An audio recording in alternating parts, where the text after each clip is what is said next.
porque fuma, le regañamos porque come cerdo. ¿Das cuenta? Pero tenemos que aprender a utilizar el método de Cristo. Solo el método de Cristo dará los resultados esperados. Él lo que hacía era que se interesaba en las personas, las buscaba como quien les quería hacer, ¿qué cosa? El bien. Amístate con la gente y hazles el bien. Pastor, pero no vienen a la iglesia. Y eso no es problema tuyo, tú hazles el bien en el nombre de Jesús, y vive el evangelismo todo el tiempo. No los regañes porque tienen malos hábitos, hazles el bien. Bendice vidas. Pastor, ¿cómo se bendicen vidas? Regala una sonrisa todos los días, una palmada de ánimo por favor a la gente, da un saludo cordial, regala una fruta, regala una flor, aunque sea un diente de león de esos que le soplas y se van todos los pelucitos, aunque sea un diente, alégrale la vida a alguien. ¿Cómo bendices una vida? Cuando ves a un niño pequeño ahí en tu casa, agáchate al nivel de él y dale un abrazo y dile: mi hijo, mi hija, te quiero mucho. Qué privilegio tengo de que estés aquí conmigo. Qué regalo especial. Bendice vidas, mis amados hermanos. Que es increíble lo que hoy en día está sucediendo, de cómo la gente se resiste a bendecir vidas, porque tenemos unos conceptos de evangelismo medios raros, medios extraños. No sé en qué momento de la vida cristiana nosotros las cosas fueron cambiando y las cuestiones de evangelismo fueron transformándose por completo. Evangelismo es Cristo Jesús en nuestras vidas, hermanos. Eso es evangelismo. Por favor, busquemos a Dios de toda nuestra fuerza, con todo nuestro corazón. Mire, ahorita que estábamos cantando, y déjeme, me voy a aprovechar que hoy entré un poquito más temprano de lo que normalmente entro, así que quiero comentarle algo siguiente. Mire qué lindo. Estaba yo escuchando nuestro himnario adventista. Yo me pregunto, y le dejo una tareita a usted: ¿cuántos himnos del himnario adventista son realmente adventistas? Búsquele.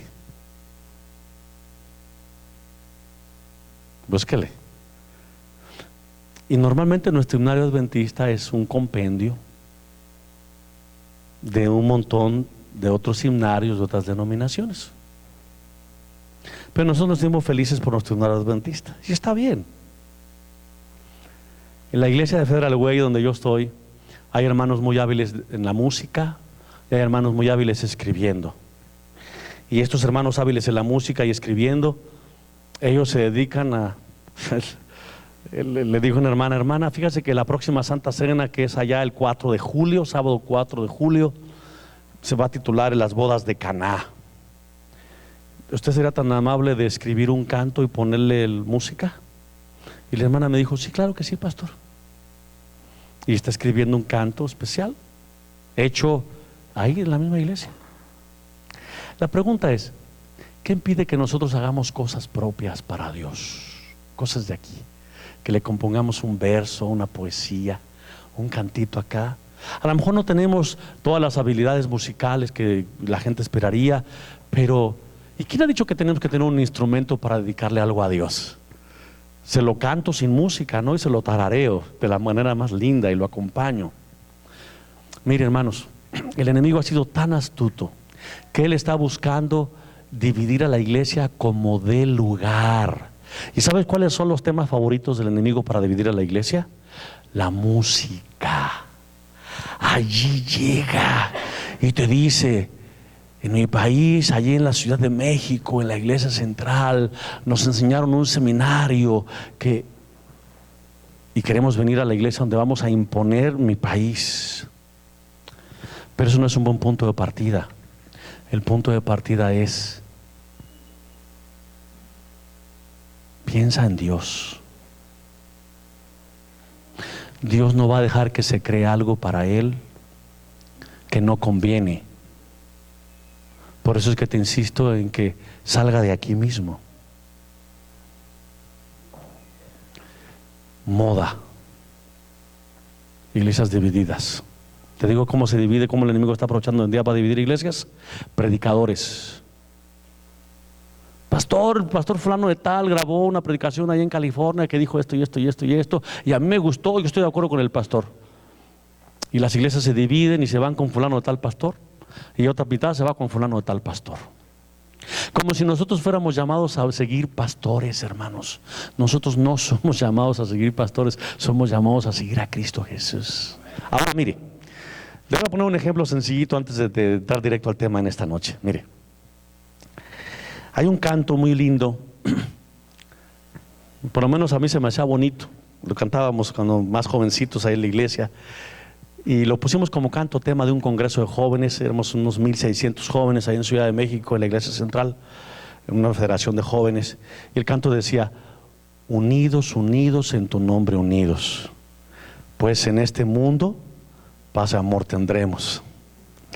Teníamos invitado al pastor Collins, no Víctor, el otro, y el pastor Collins nos explicó la historia de ese canto y nos dio una orejita de cómo saber si una música, una letra de un himno es buena o está media regular zona.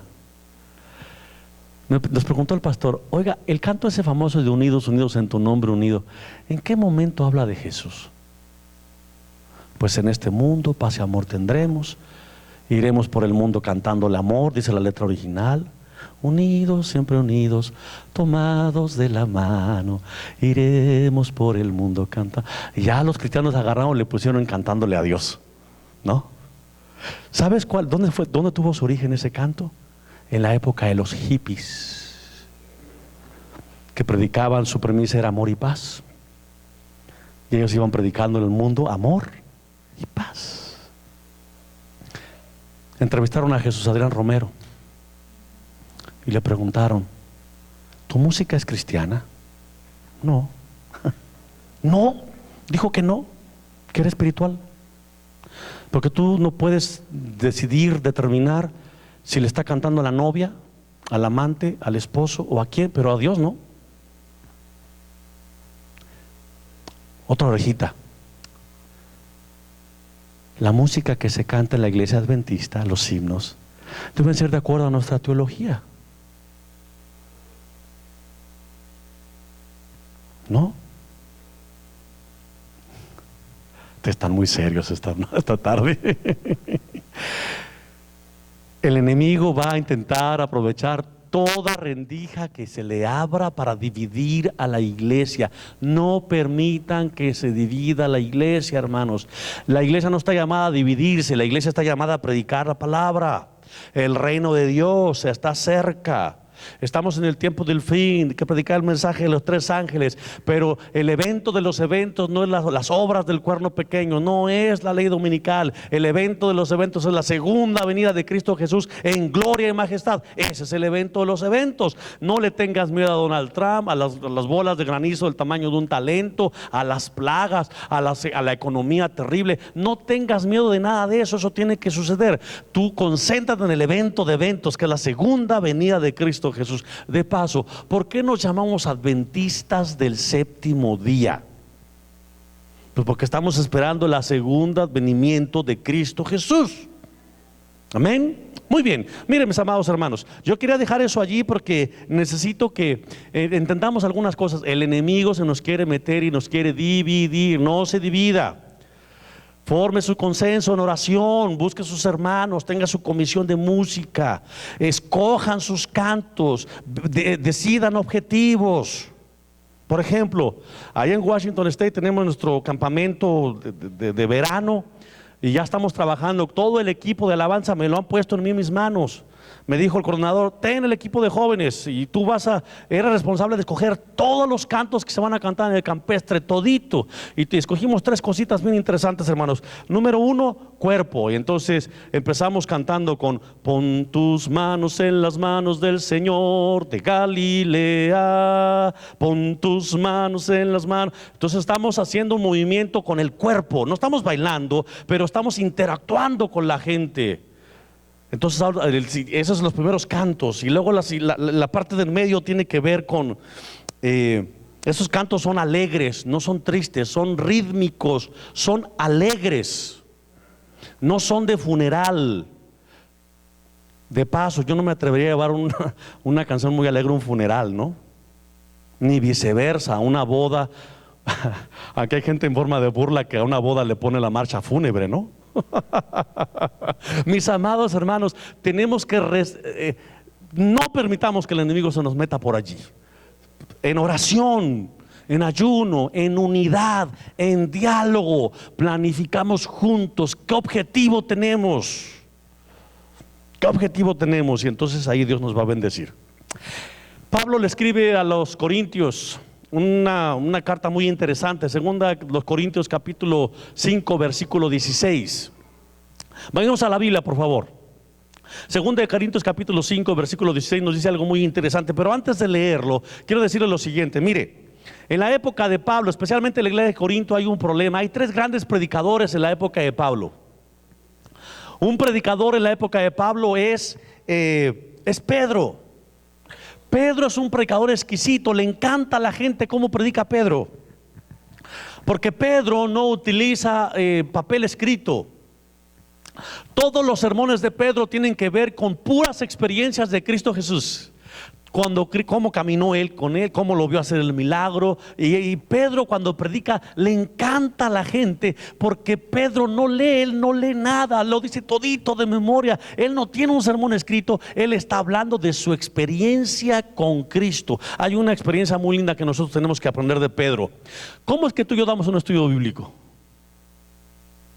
Ay, pastor, ¿a poco yo doy estudios bíblicos? ¿Cómo deberíamos de dar un estudio bíblico? Deberíamos de hablar de nuestras experiencias con Cristo. En cierto lugar donde yo estuve trabajando como pastor, dijeron: pastor, hay que quitar los miércoles de oración y testimonio, porque nadie viene ni a orar y mucho menos a dar testimonio. Así que mejor hay que desaparecerlo. ¿Usted cree que ese es el remedio? Le pregunté, me dijo: sí, pastor, porque nadie viene. No. El remedio es pedirle a Dios que nos permita ser testificadores vivos y eficaces, porque si estamos dando testimonio y estamos trabajando para nuestro Dios y estamos haciendo cosas lindas delante de nuestro Dios y estamos hablándole a la gente de las experiencias que hemos tenido con Jesús, el resultado es que siempre tenemos testimonios que dar. ¿Sabes quién es el que no tiene que dar testimonios? El que no ha hecho nada por Cristo Jesús. Por eso los testimonios se acaban. Entonces, para que la iglesia se mantenga vivo, proponte hacer algo por Cristo Jesús. Anota en un papel 7 nombres allí, personas por las cuales vas a estar orando, y dile al Señor: Señor, quiero tener una experiencia contigo, una experiencia viva. Haz un milagro lindo en mi vida, que la gente pueda saber que sea más fuerte mi vida que lo que dicen mis palabras. Y entonces ahí la cosa cambia grandemente. Y Pedro le encantaba a la gente. Cuando Pedro llegaba ahí a las iglesias se llenaban y todas las damas estaban que escurrían la baba por Pedro, porque Pedro contaba historias tan bonitas. Y dentro de los grupos de los miembros de la iglesia donde predicaba Pedro, la gente decía, le daba un codazo al de al lado y le decía: oye, ¿por qué el hermano Pablo no predicará como Pedro? Mira, Pedro, qué bárbaro, qué lindo predica Pedro. Pablo debería de predicar con eso. Y el otra persona decía: yo creo que Pablo no es apóstol, porque Pablo debería de predicar de las cosas que Pedro habla. Pedro habla puros milagros de Jesús, puras experiencias de Jesús, y cómo Jesús le devolvió la vista al ciego, hizo caminar al cojo, resucitó al que estaba muerto, le devolvió la vista a los ciegos. Pedro se la pasa hablando de eso y tiene al público cautivado. En la época de Corinto, cuando Pablo le está escribiendo ahí, segunda de Corintios capítulo 5, hay un predicador que se llama Apolos. Apolos es un predicador juvenil. Óigame, curiosamente los predicadores juveniles les encantan a los jóvenes, pero a los adultos de la iglesia no les gustan. Porque los predicadores juveniles a los miembros de adultos les dicen: no, ese predicador como que se mueve mucho, ese predicador como que no sabe estar quieto, ese predicador como que tira mucho chiste y es medio irreverente, a mí no me gusta. Y los adultos empiezan a dividirse. En la iglesia de Corinto estaba exactamente igual. Cuando Pedro predicaba, las hermanas muy felices, pero había un grupo de hermanos muy celosos que decía: ese Pedro solamente predica pura experiencia, tiene que predicar más profundo, que nos traiga temas más concisos, más fuertes, como por ejemplo los del hermano Pablo. Y los jóvenes decían: no, Pedro está bien, pero preferimos a Apolos, porque cuando Apolos viene, no hombre, Apolos le pone un sabor tan especial. Apolos sí que sabe predicar. Y cuando Apolos llegaba, la iglesia se llenaba de jóvenes. ¿Saben? De paso, hablar a los jóvenes, ay hermanos, es que los jóvenes tienen un defecto o una virtud, déjenme decirles. ¿Sabe cuál es la virtud o el defecto que tienen los jóvenes en términos generales? La virtud o el defecto que tienen ellos es que ellos son honestos y transparentes. Y yo te aseguro a ti que si yo me acerco al final del culto a un joven y le digo, oye, ¿qué tal estuvo mi predicación? El joven me va a decir, ¿y usted está seguro que quiere que le diga? Me va a decir, pastor, estuvo reaburrida, la verdad le voy a decir. Tiene que ponerle más, y él te lo dice. El joven te lo dice, punto. El joven es absolutamente franco. No se anda con apariencias. Es más, el joven no tiene ninguna vergüenza de dormirse en la predicación del pastor Amaya, porque si está aburrido y me voy a dormir. Pero a Apolo no se le dormía a ningún predicador. Ninguna persona que lo escuchaba se dormía con Apolos. Pero Pablo era un predicador exquisito, hermanos. Pablo empezó a atender una situación en la iglesia de Corinto. Cuando Pablo empieza a detectar que la iglesia se está formando en grupitos y que unos grupitos están con este asunto de la música, unos están acá con el asunto de Apolos, otros están con el asunto de Pedro, otros andan acá con la moda, otros andan acá con la ciencia exacta de la comunicación continua, comúnmente llamada chisme, y están así muy segregados, la iglesia toda dividida en grupitos. En ese contexto Pablo escribe 2 Corintios capítulo 5. Acompáñame. Capítulo 5, versículo 16. Quiero que lo veamos allí porque es muy importante.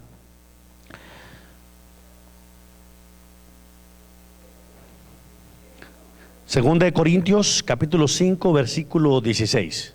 ¿Estamos? Segunda de Corintios, capítulo 5, versículo 16. Es muy importante que nosotros entendamos esto, y espero que en el nombre de Jesús ninguno de ustedes acá se vaya a enojar conmigo y a la salida me espere con un bat de béisbol. Por lo menos si me va a esperar con un bat, que sea de esos de esponja, por favor.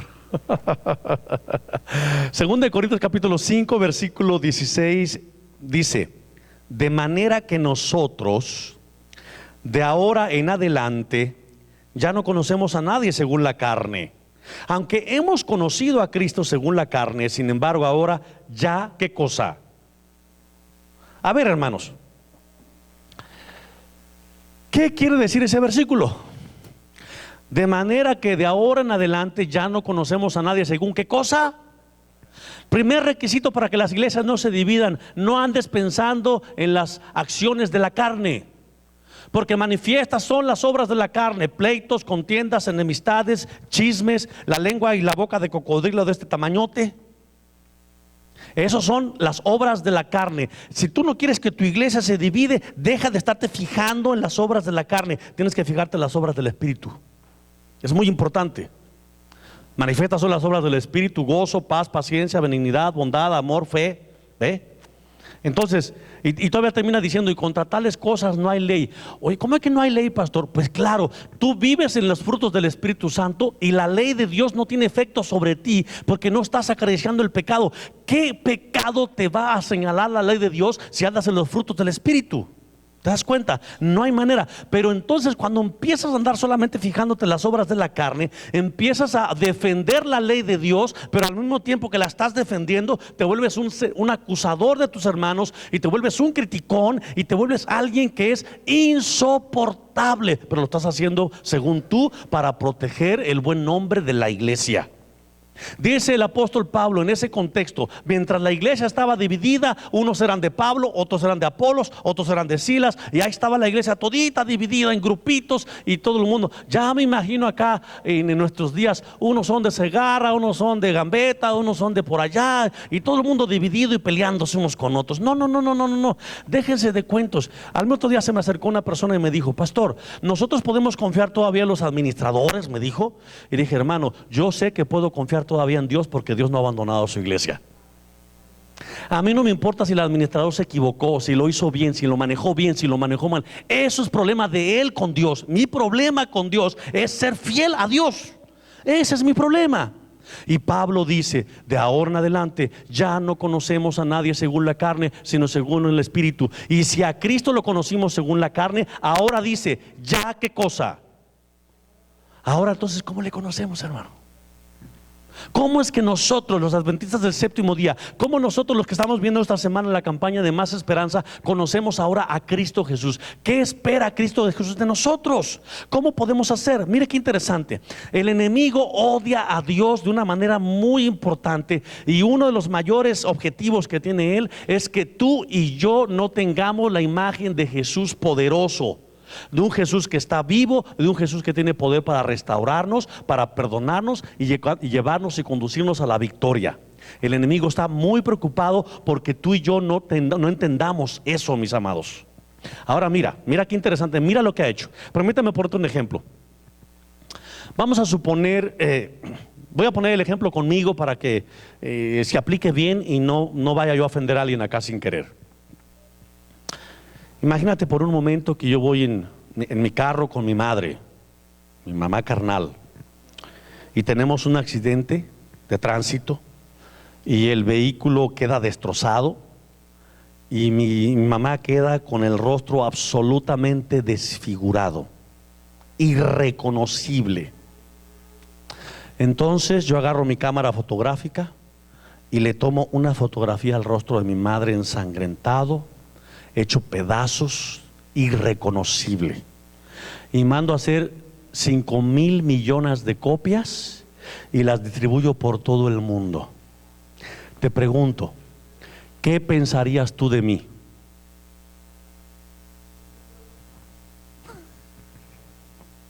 ¿Cómo?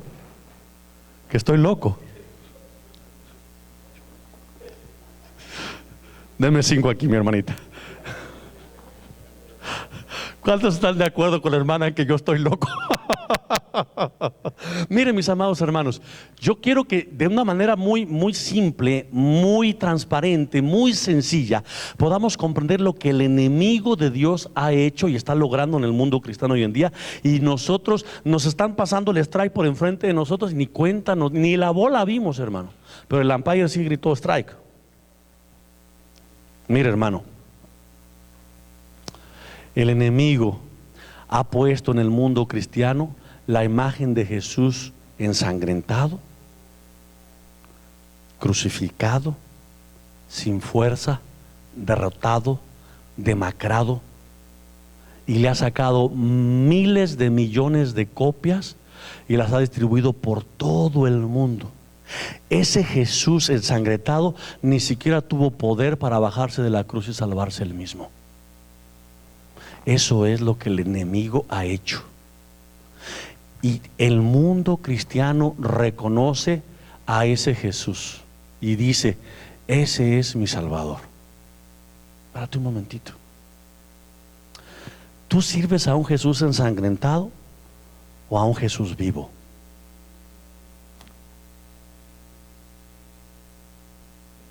¿A quién sirves? ¿Sabes que el diablo se ha salido con la suya y ha puesto en miles de millones de personas un crucifijo en su cuello, como si eso ya dijera que él o ella es cristiano? Porque él está interesado en que nosotros nos conformemos con esa fotografía y que no vayamos más allá. Ahora, al pie de la cruz, él pone a María.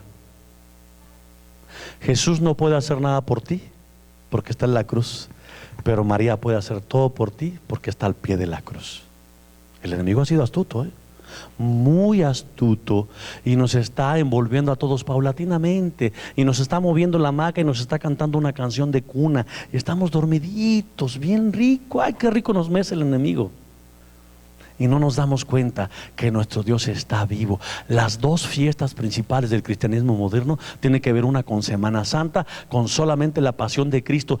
Enséñame una sola película de Semana Santa, una sola, que te presente la segunda venida de Cristo Jesús, viniendo con poder y gloria y majestad como general de los ejércitos del cielo. Una sola imagen, una secuencia, 2 segundos nada más. No la vas a encontrar. Todas las películas de Semana Santa se quedan solamente en la cruz, allí y muerto. Ahí se quedó, muerto. Un Dios que está muerto, un Dios que no tiene poder, un Dios que no puede solucionar los problemas, ni siquiera es capaz de bajarse él mismo de la cruz. No puede. ¿Cuál es la segunda fiesta del cristianismo que el cristianismo promueve hoy con toda la fuerza y que el enemigo lo utiliza para dividir a las iglesias adventistas de una manera terrible? La famosa Navidad. Ay, hermanas, ya me tienen cansado los hermanitos y hermanitas, wiri, wiri, wiri, peleando de un lado con otro. Que si el arbolito, que si la Navidad, que si es pagana, que si es mundana, que si A, B, C, D, Z. Hermanos, párese un momento, por favor, en el nombre de Cristo Jesús. El enemigo es muy astuto y nos pone nuestros ojos en cosas, en eventos, para distraer nuestros ojos y nuestra mirada de Cristo Jesús, el autor y consumador de nuestra fe. Y Él va a hacer todo lo posible porque nuestros ojos no estén concentrados en un Dios vivo, poderoso, restaurador, perdonador, que viene en gloria con el poder y la majestad de su Padre y viene a buscar a su pueblo, a su iglesia, que ya se casó con Él, porque se vistió con las vestiduras blancas del Cordero y lo sigue por donde quiera que Él va. Alabado sea el nombre de Dios. Entonces tenemos un detallito. En Semana Santa, un Dios derrotado, un Cristo vencido en la cruz del Calvario, con un rostro demacrado, sangrante. De paso, déjame te digo algo. En las fotografías que tenemos hoy en día y en los crucifijos modernos, le ponen a Jesús taparrabos. Pero no era así como los crucificaban. Los crucificaban desnudos, hermano. Y Jesús estuvo desnudo allí. Y las primeras historias de los primeros siglos, así era que se representaba. Después lo cambiaron y le pusieron taparrabo. ¿Sabes que la Biblia en el libro de Génesis menciona cuando Noé, después del diluvio, por algún motivo Noé se dio una borrachera? Dice la Biblia que se emborrachó y se entendió en medio de su tienda, en medio de su cuarto, se quedó desnudo, dormido. Y dice que uno de los hijos entró, lo vio y regresó y les dijo a los hermanos: oigan, mi papá está ahí tirado en medio de la tienda y está desnudo. Y los muchachos le preguntan: ¿y tú lo viste desnudo? Oh, sí. Y dice la Biblia que los muchachos, los dos hermanos, agarraron una manta y se fueron de espaldas, entraron de espaldas, y cuando llegaron a donde estaba su padre, le tiraron la sábana esa, que la manta que llevaban, lo cubrieron. Dice la Biblia, hermano, que cuando la gente, o sea, cuando el padre despertó de su borrachera y estuvo en sus 5 sentidos, dice la Biblia que Dios pronunció una maldición tremenda en contra de ese hijo que descubrió la desnudez de su padre y de su madre. Eso fue con Noé. ¿Qué será con el Hijo de Dios? ¿Me entiendes? ¿Estás entendiendo cómo el enemigo está metiéndose paulatinamente y nos está dividiendo y nos está haciendo tener un montón de cosas incorrectas? Ideas preconcebidas que no nos conducen a cosas buenas, elevadas. Así que la cruz, en Semana Santa, María levantada al pie de la cruz. Pero ahora te pregunto, ¿cuánto puede ser un niño recién nacido por ti? Para que veas lo hábil y lo astuto que ha sido el enemigo. Las dos fiestas principales del cristianismo moderno tienen que ver con un Jesús muerto, derrotado, ensangrentado, o con un Jesús que vino como un niño que no es capaz de comer él solito. ¿A quién puede salvar Jesús como niño? ¿A quién? ¿A quién puede ayudar? Y el cristianismo moderno hoy, cientos de miles o de millones de personas todavía hasta ponen su nacimiento y al niño Jesús. ¿Te das cuenta? Quiero que lo detectes. ¿Por qué sale todo esto? Porque estamos nosotros estudiando en esta noche el texto de Pablo que dice que a ninguno hemos conocido según la carne, y que si aún a Cristo lo hemos conocido según la carne, ahora ¿qué? Ya no lo conocemos así. Oye, te quiero pedir un favor. El apóstol Pablo es el escritor más prolífero, es decir, el que más escritos tiene después de Jesús en el Nuevo Testamento. 14 epístolas paulinas, que son más de la mitad del Nuevo Testamento. ¿Por qué Pablo no habla de un solo milagro de Jesús?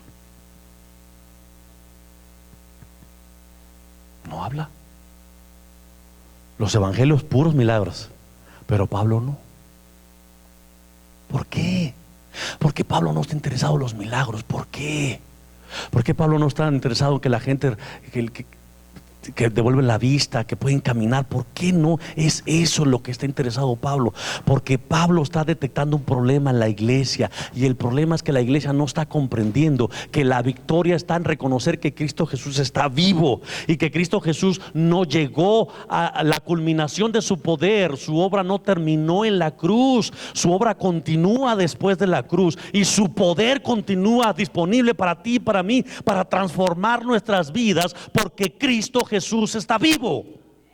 Y Él, después de que murió, fue sepultado, Él resucitó, dice la palabra de Dios. Y cuando Él resucitó, resucitó ya no para venir como un niño indefenso, sino para venir como jefe de las huestes angelicales, por un pueblo que ha confesado abiertamente su nombre delante de toda la gente. Él no tuvo vergüenza de morir por José Amaya, y el enemigo, cuando estaba ahí al pie de la cruz, le decía: ¿de verdad vas a morir por José Amaya? Si José Amaya es un sinvergüenza de primera. Y el enemigo tiene razón, pero Cristo Jesús no miró mi sinvergüencería, sino que la justicia de Cristo Jesús me cubre y alcanza para perdonar mi sinvergüencería, porque Cristo Jesús no me da lo que merezco, porque Cristo Jesús me da lo que no merezco. Dice el apóstol Pablo: la paga del pecado es muerte, pero más la dádiva de Dios es vida eterna en Cristo Jesús, Señor nuestro. ¿Qué es lo que tú y yo merecemos? Muerte. Pero Dios no nos da muerte, porque nos da el regalo de Cristo Jesús, que es vida. ¿Sabes en qué consiste la justicia de Cristo? En dar vida al que merece muerte.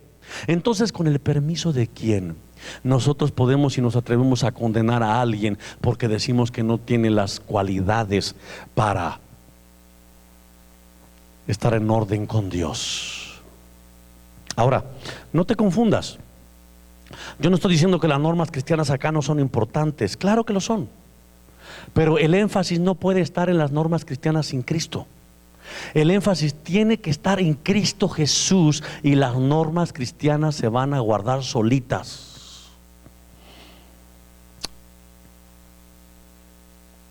Yo no sé si estoy logrando pasar a ustedes lo que estoy intentando pasar en el nombre de Jesús.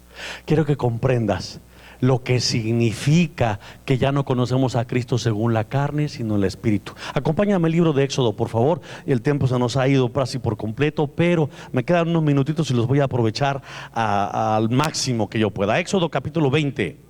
Muy bien. Éxodo 20, versículo 4. ¿Lo tenemos? Éxodo 24. Mira cómo dice la Biblia. Vamos a esperar a que todos lo tengamos. Éxodo capítulo 20, versículo 4. ¿Lo tenemos ya allí? ¿Listo? Muy bien. Éxodo 24 dice, esta traducción que tengo dice de la siguiente manera: no te harás ídolo ni semejanza alguna de lo que está en ¿dónde? Pregunto, ¿dónde está Jesús en este momento?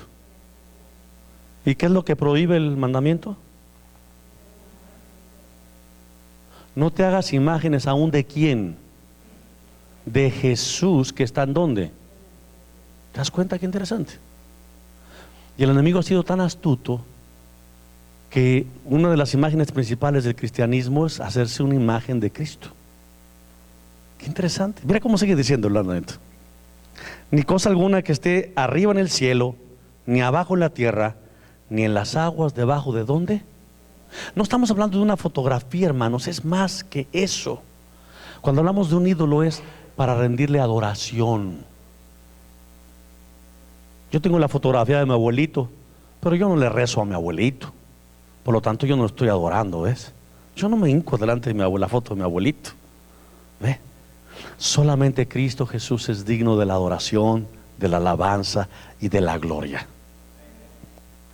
Mis amados hermanos, de modo que ya no conocemos a nadie según qué cosa, la carne, sino según qué cosa, el Espíritu. Y si a Cristo lo conocimos según el Espíritu, ahora qué cosa, ya que ya no le conocemos ¿cómo? Vamos al libro de Apocalipsis, por favor, rápidamente. Y ya estamos terminando aquí. Quiero resaltar algo importante aquí. Apocalipsis capítulo, me parece que es 5, déjame ver.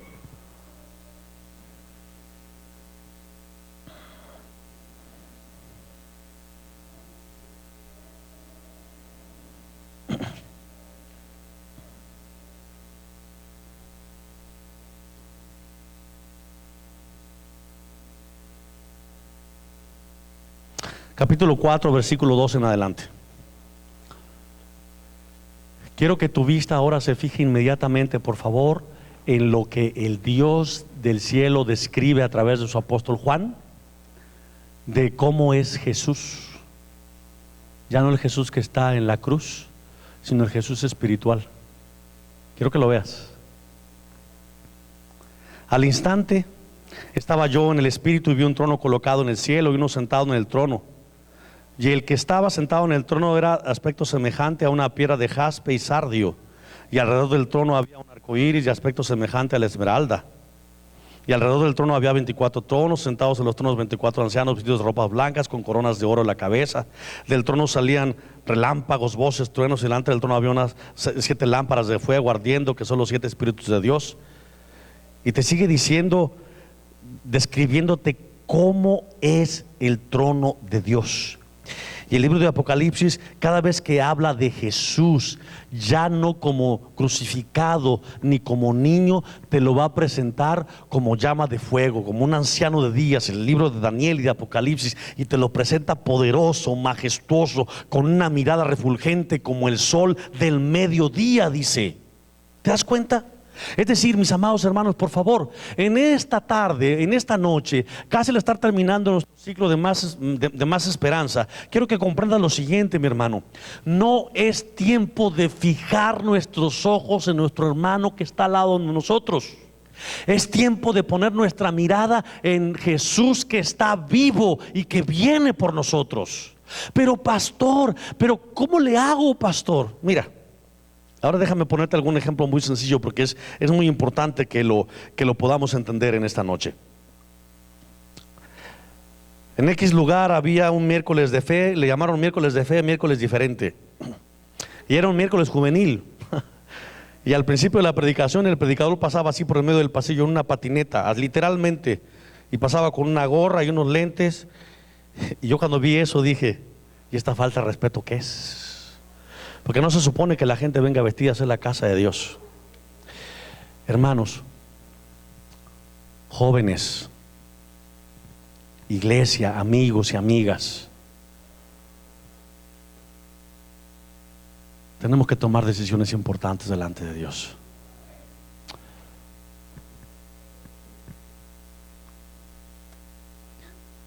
Voy a encontrarme con Jesús. Y voy a encontrarme con Jesús con lo mejor que yo tengo, no con lo peor. Tengo una corte ahora que regrese a Washington, porque vivo en una zona de 25 a 45. Entonces tengo que ir a pedirle clemencia al juez. Y cuando entro al juez, a la corte, me encuentro un letrero en la puerta que dice que el celular no va. Y si yo no hago caso, me arrestan, porque es ley. Qué interesante, ¿no? Pero ese es un ser humano igual que yo. ¿Te das cuenta lo que significa que no tenemos conciencia de que no venimos a encontrarnos con un Jesús carnal, sino que venimos a encontrarnos con un Jesús en el Espíritu? ¿Te das cuenta? Quiero que lo hagas, lo veas tangible. No es un regaño, no es un sermón, no es para dividir, es para crear una conciencia y que lo comprendas. Cuando vengo a encontrarme con Jesús, vengo con lo mejor que yo puedo tener. También me encontré con otro letrerito y una gráfica. Esta vestimenta no. Blusas sin mangas, faldas cortas, short, chancletas, no. En la corte. Pero mi Dios, el creador del universo, está aquí con nosotros. Fíjate bien lo que te estoy diciendo. Entonces, ¿cómo debería de venir yo ante la presencia de Dios? Date cuenta, el punto no es la norma cristiana, el punto es la presencia de Dios. ¿Lo viste? Ese es el punto. Ese es el punto. Yo he sido adventista toda mi vida. Fui a la Ciudad de México. Nunca había entrado yo a la Catedral Metropolitana del Zócalo. Nunca. Y viví 24 años en Ciudad de México y nunca había ido al Cerro del Tepeyac, a la Basílica. Nunca había ido. Oiga, mi amado hermano, y cuando yo entro a aquel lugar imponente, oro por todos lados, y veo cómo la gente en el conocimiento que tienen entran de puntitas porque sienten que están en la presencia de ¿quién? De Dios. Y cuando salen, no le dan la espalda al Santísimo, le dicen ellos. Salen de puntitas y de reversa. Y yo me quedé, dije, wow. Y tanto que los adventistas hablamos mal de ellos. Pero hagamos un alto. Venimos delante de la presencia de ¿quién? De Dios. Mi Dios merece lo mejor que yo tenga. Y si lo mejor que tú, ahora escúchame hermano, por favor. Y si lo mejor que yo tengo son unas chancletas porque no tengo zapatos, ay de aquel que se atreva a condenar al que vino en chancletas, porque usted no sabe si eso es lo mejor que él tiene. Y te voy a poner un ejemplo sencillo. Predicaba en una iglesia bien importante, una iglesia grande, importante. Cuando iba llegando a la iglesia, abrí, me bajé del carro y había un charco grande, y un carro venía por ahí, pero volado, y las llantas de aquel carro partieron aquel charco por la mitad, pero la mitad del charco me cayó encima a mí y me dejó moteadito, así bien lindo, elegante para predicar aquel sábado, hermanos, lindo, elegante me dejó, absolutamente sucio. El saco quedó desbaratado. Me quité el saco, me quité la corbata y traté de llegar a la iglesia lo más presentable posible. Y cuando estoy en el cuarto pastoral, a punto orando para entrar, me llega el anciano y me dice: ¿usted va a predicar? Y me miró así.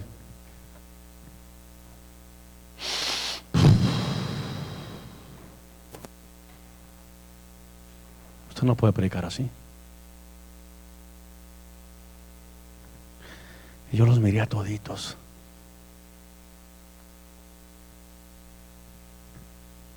Oiga hermano, ¿usted me prestaría su traje, su saco? Y fulano, ¿usted me prestaría su corbata? ¿Y sabe qué me respondieron? Que no. Fija cómo el enemigo se mete y nos destroza desde adentro y nos echa a pelear. ¿Cómo yo puedo saber el corazón tuyo, mija? ¿Cómo yo puedo saber el corazón de mi amigo, de mi amiga, del invitado que vino? ¿Cómo yo conozco eso? Espiritualmente tengo que discernirlo. No hay más, hermano. Alguien dirá: pastor, ¿qué tiene que ver esto con el evangelismo? Mucho, mucho, Marcelino. Mucho, mucho, Eladio. Mucho. Porque la gente que viene a los pies de Cristo Jesús piensa que viene a una iglesia donde todo es amor y paz y tranquilidad y aquí no hay problemas. Amigo y amiga que me escuchas, la iglesia de Cristo es un hospital de enfermos, enfermos podridos por la llaga del pecado, por la llaga de la crítica, por la llaga de la apariencia, por la llaga de la mentira, porque nos encanta maquillar nuestro pecado con ropa. Y creyendo que habiendo maquillado nuestro pecado con ropa, una corbata fina y un saco bonito, ya soy alguien digno delante de Dios. Pero la dignidad delante de Dios no se consigue así. La dignidad se consigue vistiéndose las ropas blancas del Cordero, de la justicia de Cristo Jesús. Ay, mis amados hermanos, nosotros los predicadores venimos una semanita y nos vamos, pero ustedes se quedan. Yo no sé nada de lo que sucede en esta iglesia, pero mi Dios sí, y tú también. Es hora de que resolvamos las cosas espiritualmente, hermanos. Amén. Yo les invito a que nos tomemos de la mano. Le voy a pedir a mi hermano que ponga nuestro himno tema, porque en esta noche vamos a ser partícipes de una fiesta espiritual muy bonita. Yo le voy a pedir al hermano diácono y a uno de los ancianos que acompaña a Marcelino, por favor, que me le traigan la bata, porque él ha tomado su decisión de bautismo y esta noche se va a bautizar. Por favor, Marcelino, ve un momentito, sal allí para que te vistas y regresas aquí vestido, porque quiero orar contigo acá. Ve para que pongas tu bata, por favor. Si alguno de los ancianos me le acompaña a Marcelino y le tiene lista la ropa y para que él pueda regresar aquí, regrésenlo aquí. Vamos a colocarnos de pie y vamos a cantar. Pero al cantar, yo quiero pedirte que mientras cantamos, vengamos todos aquí al pasillo, por favor, y hagamos un óvalo aquí en el pasillo. Y estemos todos juntitos, porque quiero que todos tengamos la oportunidad de tomarnos de la mano en esta noche, porque me interesa hacer algo muy importante acá esta noche. Vente, todos los que puedan, vengan aquí al pasillo central y vamos a hacer un óvalo aquí. Ponlo, por favor, ponme la música. Vengan por aquí, mis hermanos. No te me quedes, vente, que nadie se me quede. Véngase aquí al pasillo, véngase aquí, dama. Véngate, mi hermanita, por acá. No me acuerdo de tu nombre.